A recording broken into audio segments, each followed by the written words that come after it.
मत्स्य व्यवसाय क्षेत्रातल्या नव्या संधीची माहिती शेतकऱ्यांना व्हावी या उद्देशानं राष्ट्रीय स्तरावरील ॲक्वा ॲक्वेरियम या प्रदर्शनाचं आयोजन आंध्र प्रदेशातल्या विजयवाडा इथं करण्यात आलं होतं।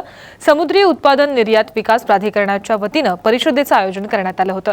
देशभरातील सुमारे 50,000 शेतकऱ्यांनी परिषदेला हजेरी लावली आहे। ॲक्वा ॲक्वेरिया परिषदेच्या आयोजनाचं विजयवाडा इथलं दुसरं वर्ष होतं। पहिल्या वर्षी परिषद कोची इथं आयोजित करण्यात आली होती।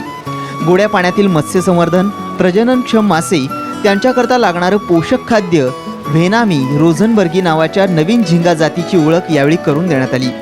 मासे ठेवण्यासाठी वापरात असलेल्या पाण्याचं शुद्धीकरण कसं करावं याचीही माहिती यावेळी देण्यात आली।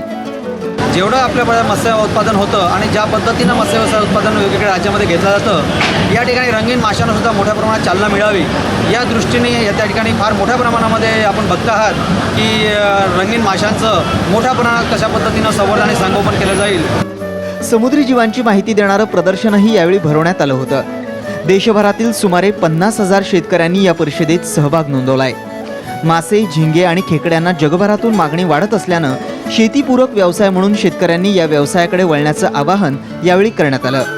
विनोद इंगोले, साम टीव्ही, विजयवाडा।